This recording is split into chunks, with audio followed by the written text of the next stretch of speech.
The Resident Evil franchise is regarded as one of the best video game franchises ever made, and with good reason. Their video games are made with great quality, making the older games all-time classics, and the newer games are reimagining of said games. Recently, I've started a journey to go through most Resident Evil games and get all achievements in most of the games.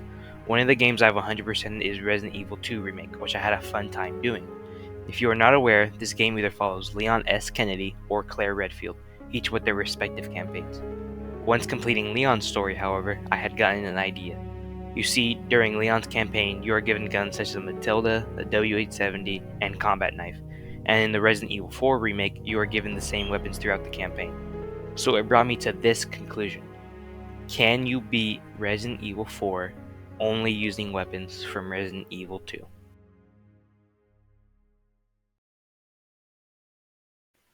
So before I show you the challenge, I want to clarify some rules. Firstly, and most obvious one, is that I am only allowed to use weapons from Resident Evil 2 against enemies. So for example, throughout the entire first chapter and onward, I am not allowed to use the starting handgun at any point. However, I am allowed to use the combat knife as it appeared in Resident Evil 2. Secondly, to make this challenge as hard as possible, I will be playing on professional difficulty to similarly match Resident Evil 2's hardcore mode. Thirdly, any glitch that is not game breaking is allowed. This rule is to make it so I won't crash out doing this challenge, but I don't want to allow glitches that just make me skip significant parts of the game. Fourthly, and finally, I am not allowed to use any bonus cosmetics for Leon or Ashley to help unless a part is impossible to pass through without it. So no cat ears for infinite ammo, or armor Ashley to make it easier to traverse through enemies unless absolutely necessary. You will be noticed Ashley will be wearing sunglasses, which makes it so that if you throw a flashbang, Ashley gets stunned. But honestly, after doing this challenge, I quite frankly don't care. With the rules out of the way, we can now see if Resident Evil 4 is possible, only using weapons from Resident Evil 2.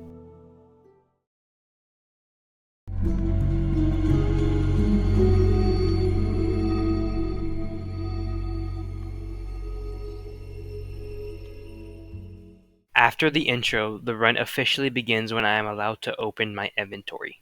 I put away the handgun, leaving me only with the knife. Since I would only be allowed to use this knife for the time being, I would need to save its durability until I reach the merchant in Chapter 2, where I can upgrade its maximum durability and repair it if durability is lost. Using the key, I open the basement of the lodge and go down to find the body of the police escort. I start leaving the basement when I encounter our first enemy.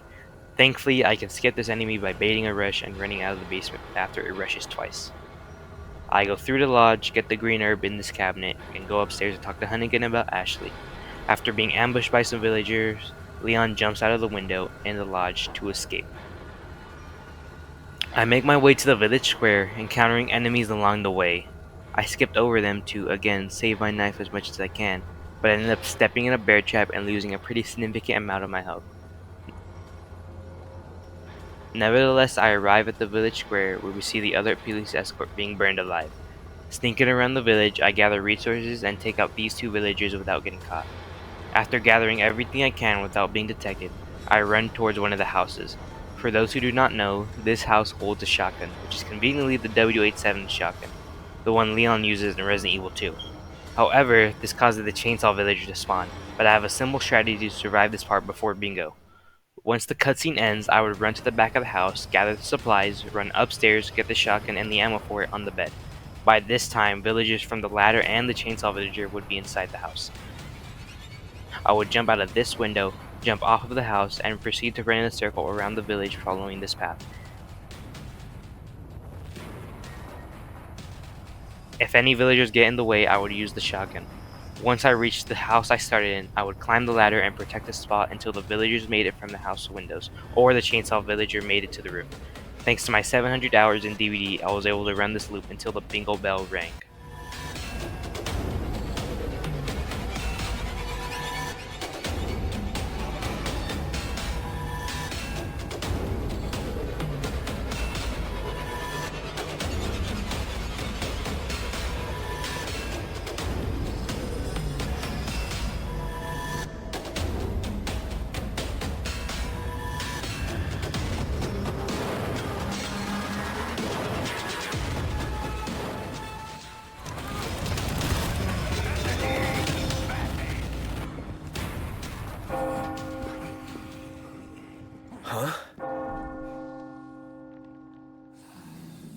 After the villagers leave for bingo, I loot the remaining supplies from the village and start making my way to the windmill. Before I can progress, however, I need to find a cog to use to open the gate blocking my path. I find it inside this barn house before I am ambushed by enemies. I run from them wanting to conserve resources, place the cog, use the lever to open the gate, and escape. After this point, the rest of the chapter is pretty straightforward. Kill this enemy before reaching the lakeside settlement, run through these enemies guarding this house, open the lock with my knife, enter the house, go into the basement, find Luis, and encounter the big cheese. This marks the end of chapter 1.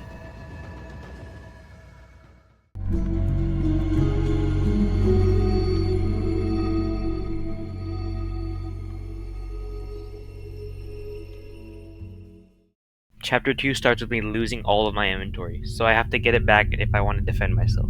So instead of normally stealth killing these enemies, I have to simply run past them. This was way easier than I expected it to be, so I won't talk about this part much. However, whenever I went to go turn this valve to get into the room where my weapons were, I didn't make it into the door in time, so I thought I was going to get hit. But thanks to this bear trap, I didn't. Nevertheless, I get my supplies, meet the merchant, sell supplies I don't need, re-enter the building and gather supplies to sell them, and continue to Dynamite Valley. During my S Plus run, I was able to run through Dynamite Valley with little trouble, so I didn't bother to save. Unfortunately, I died after getting sunlocked by this enemy and getting dynamite thrown towards me, so I had to redo everything I just did and return to Dynamite Valley. The run seemed to be going great, with this enemy being in a different position from last time, giving me a chance to shoot her or run into the house. But for some reason, one of the dynamite throws was primed Tom Brady as his dynamite bounced just enough to the door I was running through and killed me. I redid everything one more time and opted to save before going to Dynamite Valley again. Once returning, I was finally able to get into the house that had the hexagonal emblem I needed. Running to escape, I unfortunately took damage from a dynamite here and hit here due to the W870 shotgun's slow fire rate when first getting it. I healed and continued running to turn the valve I needed to open the gate out of Dynamite Valley, but get hit with the most unfortunate series of events of all time. I first shot this enemy, which he didn't die from. I tried shooting another enemy, but I wasn't close enough to hit him. Then this enemy throws the dynamite stick, so I had to run to avoid the damage. But since the enemy I've tried to shoot didn't get knocked back, I ended up getting grabbed by him. I used my knife to escape, used 2 green herbs I had to heal, and planned to shoot this Daryl to kill the surrounding enemies. However, before I get the shot off, I get hit with the axe out of nowhere, and coincidentally, a dynamite gets thrown where I'm at, which I end up taking a lot of damage. Now, desperately trying to survive, I shoot this enemy so I can run forward, which leads me to end up getting grabbed by this enemy and unable to escape before getting killed by the first enemy I tried to kill. Returning, I got a better run, not taking damage until I get near the valve again. Thankfully, I was in a much calmer state of mind than the last run, so I was able to turn the valve and escape Dynamite Valley. Selling more supplies, I continued onward, collecting as many resources as I can. I run toward the village chief's manor, narrowly avoiding the chainsaw villager guarding the path. After getting the key I need, I try to leave before encountering the big cheese again. This marks the end of chapter 2.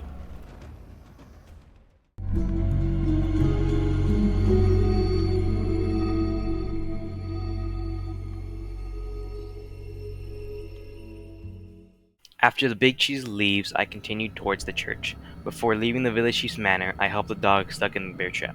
Now this could be considered cheating, but who in their right mind would not save this dog? After gathering supplies in the village square, I make a pit stop to the merchant, complete a request, and arrive at the church. Unfortunately, I need an insignia to enter the church, but that isn't really important as I get one of the saving graces for this run, which is the flashbang. These appear in Resident Evil 2, so I am allowing use of them in this challenge. So at this point, I have and am allowed to use the W870 shotgun, combat knife, and flashbangs. I continue onward to find the insignia I need to open the church door, running through these enemies. I did get hit once, but it was better than dynamite damage. Using a glitch to prevent these enemies from rushing out and trying to kill me, I continue, reaching a save point. I continue finding resources before going to get the gas fuel for the boat. I had considered going back to save, but unlike Dynamite Valley, I am much more able to consistently do the fish quarry than Dynamite Valley. So I raw dogged it, which proved to be easy as expected as I did the fish quarry first try. After returning to the boat, I fill it up with the gas can and start the Del Lago boss fight. This is technically where I failed the challenge, but I am forced to do the Del Lago boss fight with harpoons, so there's no workaround. After beating Del Lago, Chapter 3 ends.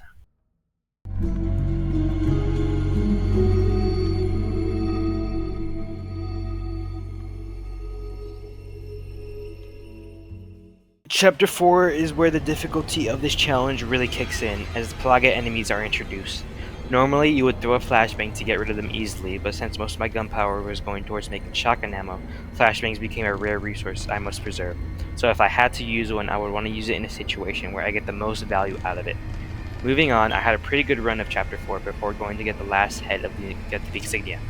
During this part, my usual strategy is to run through it, avoiding killing as many enemies as possible. However, the enemy atop this ladder threw a Molotov exactly where the ladder met. So this made it unable to climb the ladder, which led to my death and resetting me all the way back to the start of Chapter 4. To be honest, I was devastated here, but after taking a short break, I went back to it. Redoing basically everything I did, I played this part much better and avoided taking less damage from last time. After preparing for El Gigante, I saved and moved to the boss, which was really easy for some reason. I expected this fight to be way harder because the shotgun, although it does do good damage for how much has been upgraded, has very limited range, so I wasn't sure how exactly I would knock him down to knife attack him. I had some close calls and moments I should have died, but overall this fight was really easy. Dynamite Valley was harder than this fight. The only negative this fight brought was that I basically had no resources after, but that didn't bother me. I had first tried El Gigante and felt nothing could stop me. But boy how I wish I can go back and fix that. Anyway, going to the church and almost dying to the Plaga Dog, I make my way in and finally locate Ashley. This marks the end of Chapter 4.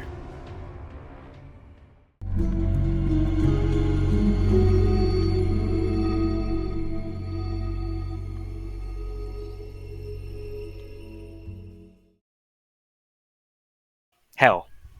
Hell is the one word I would use to describe this chapter. Since I didn't have that much resources from the last chapter, I was pretty much left with nothing to defend myself with. I had gotten a few supplies from the church, but nothing that could prepare me for the cabin fight later this chapter. Before though, I had made it from the church to the village, sold some resources I didn't need, bought a first aid spray, tuned up my weapons, and continued on. I was doing well, gathering some resources before I was caught and started running towards the shotgun house. Unfortunately, Ashley was grabbed, and not wanting to waste ammunition, I used a flashbang.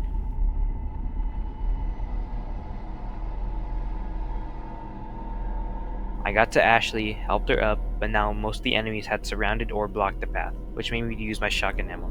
Trying to run past, Ashley got hit again, so I had to help her up.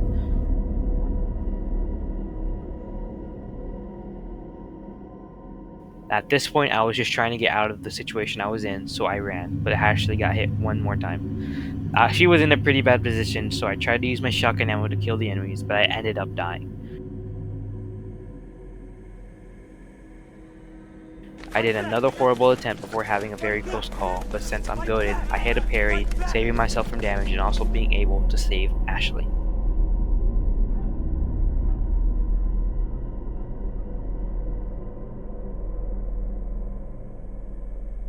I returned back to the village square, got this treasure in this house, and used a flashbang to stun the enemies here. I thought this run would be clear and easy compared to last, but I forgotten these two enemies that spawn here. I tried running past them with Ashley. Ashley, being Ashley, stayed behind and got grabbed. I went to go save her, but I was simply just surrounded by enemies, and only having one shotgun shot between 3 enemies, I thought this run was dead. However, again, I'm goated and remember I've committed my life to DVD. So using my looping skills, I had the enemies run to a point where I would have enough time to pick up Ashley and run.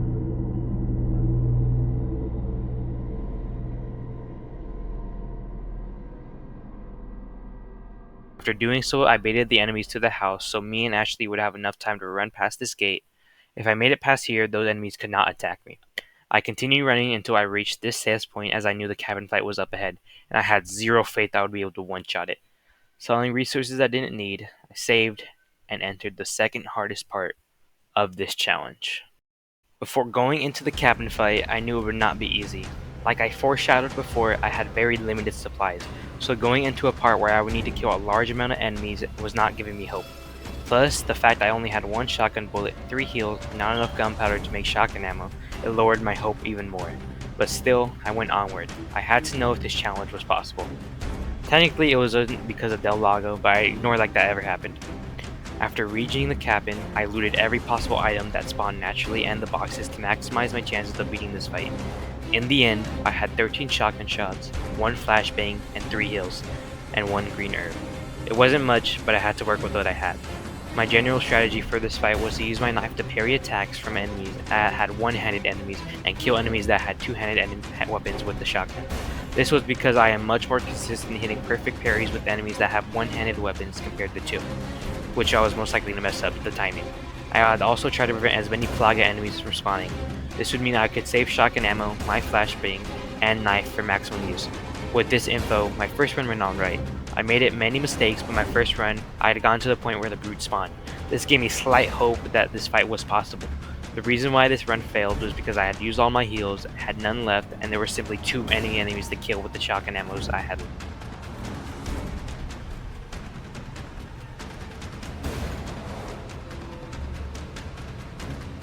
Before showing the rest of the attempts, I want to explain this fight a little bit more in detail, specifically the final phase if you call it that. The final phase for the cabin fight starts when the brute enemy spawns. Once he spawns, the game sets a timer and checks for two things. A, if the brute is still alive, continue the fight, or B, if the brute enemy is dead, end the fight. I am unsure what this time is, but looking around online says once he spawns, it takes around 2 to 3 minutes to end if he is not dead. So that left me with two options. A, survive for 2 to 3 minutes with the brute enemy along with other enemies to save resources, or B, kill the brute enemy as he spawns to end the fight early, but use valuable resources in doing so. I had opted to use A option. Normally, I would always do B, but since how many resources I wasted on El Gigante, I wanted to make up for it with this fight. After my first attempt, I had a horrible run, but when my next run, I was able to block all 3 windows with still a good amount of heals, and only 3 enemies in the cabin. Fortunately, I did not have ammo to kill them, and the second phase started. I tried kicking down the ladders to prevent more enemies from spawning, but ended up dying. Though losing this run, this showed that it was possible to block all 3 windows with little effort and enter phase 2 with little enemies in. So my ultimate strategy was to block all 3 windows before phase 1 ended, play out phase 2 normally, and survive all of phase 3. This didn't work as well as I expected it to. After many failed attempts, I was at a loss for words. Was the challenge genuinely impossible to beat? It seemed I did not have enough resources to do this fight. I decided to do one more run. One more to see if I could do it. If not, I was going to have to do more research on finding ways to do this part consistently.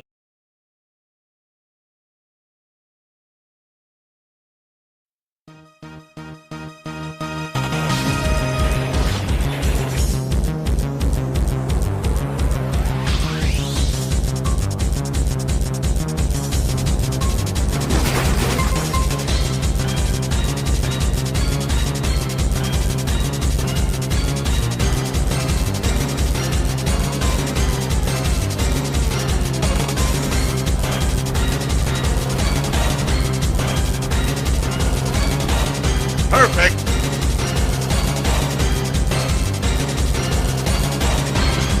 Get out!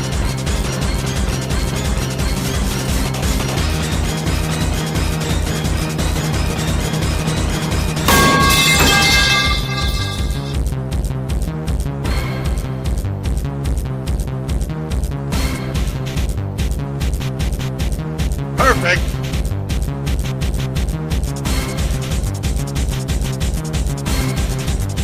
Perfect!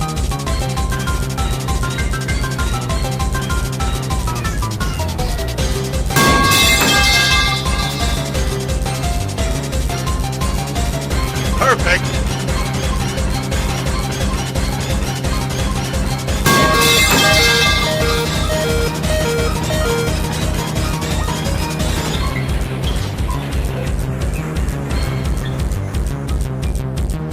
Get out!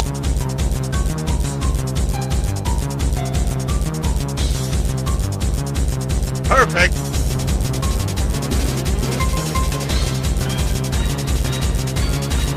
Perfect!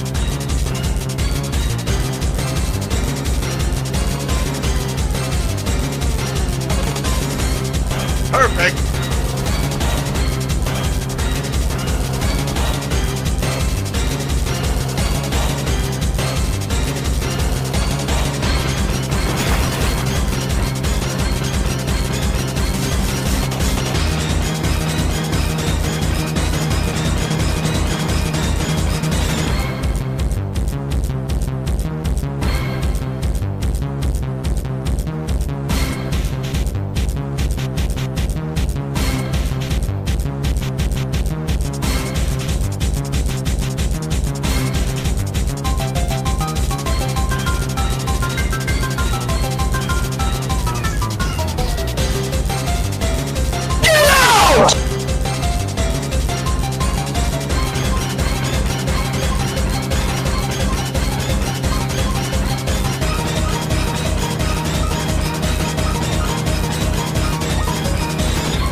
される人間であって五条悟に殺される人間ではないからだ。考えろ、前をへ集中するのだ。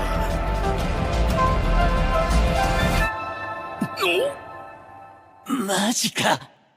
領域展開無料空所。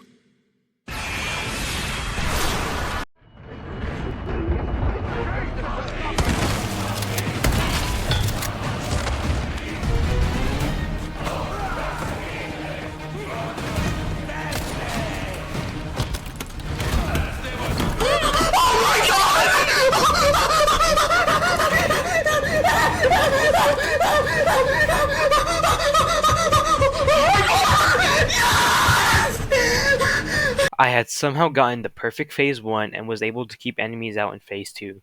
Once phase 3 rolled around, I assumed that I would never get a perfect run like this, so I used my flashbang and shotgun ammo to kill the roost, hence that little segment with Gojo using his domain.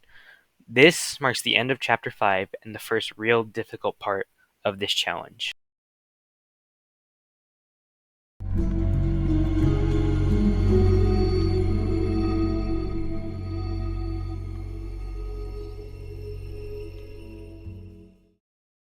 Chapter 6 was not that difficult compared to what I thought it would be. Sure, there was some difficulty to it, but nothing that serious. The first part of Chapter 6 was this section. Me and Ashley have to make it past these group of enemies to move on to the Chainsaw Sisters, which was very easy, so I won't talk about it much. Just know I abused the fact that you can kill enemies for free if you get them past this gate. After that easy section, this enemy for some reason was outside of this house. Normally he's in this house, and if you kill him, he mutates into a Plaga, so stealth killing him here saves some resources for me. I killed the two enemies up ahead, looted everything I could, and started the fight with the two Chainsaw Sisters. After doing an unnecessary backflip, I used one flashbang to stun the sisters, knifed them, used another one to stun them again, and killed the sister that had the crit needed to progress.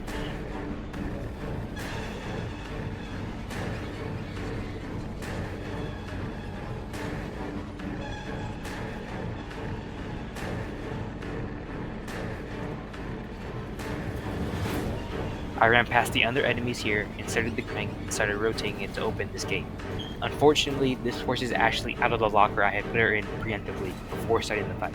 So now I need to deal with one chainsaw enemy, a whole group of normal enemies, and Ashley being taken. I then decided that I would need to kill at least the chainsaw sister for progress. Using this exploit, I was able to kill the other chainsaw sister and turn the crank while using Ashley as bait. After another surprisingly easy section, I moved on to the final two sections of chapter 6. Mendez's chase and boss fight. The chase is easy, it's literally just holding W. That sounds familiar. Anyway, the boss fight, surprisingly, was also very easy. My first attempt was pretty good. I had gotten to phase 2, but ended up running out of ammo for my shotgun, so I had to just use my knife. I was fine with this, but due to my lack of heals and ammo shooting the exploding barrels he threw, I ended up dying. My next attempt, I opted just to use some shotgun ammo to progress to phase 2 faster, which really saved more shotgun ammo in the process. After using all my ammo on Mendez, I had to go back to using my knife. Unlike the last attempt, however, this run looked more promising as I was able to knock him down for a knife attack. After dodging more of his attacks, I ended up beating the fight.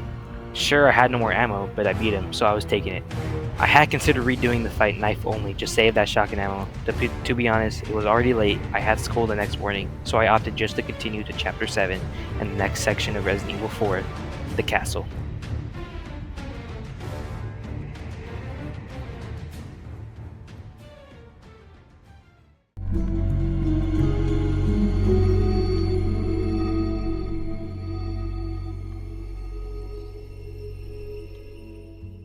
This chapter had 3 parts that posed a challenge, so we'll focus on those. The first was this section where we have to use a cannon to shoot open the castle door to enter. This would be easy in hindsight, but these enemies shooting fireballs towards me made this part hard. Wanting to save resources after the Chainsaw Sisters and Mendez, I first tried running through this section without using any shotgun ammo. This almost worked, but would either fail because Ashley would get kidnapped or the fireballs would kill me.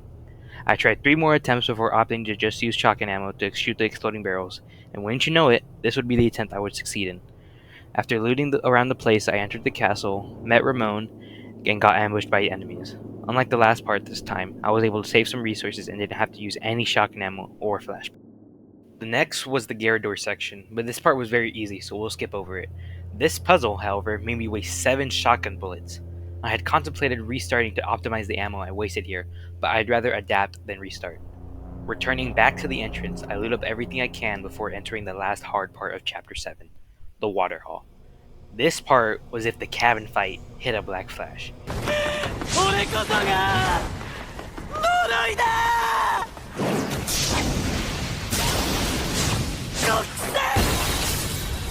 With Ashley constantly getting kidnapped, Shit!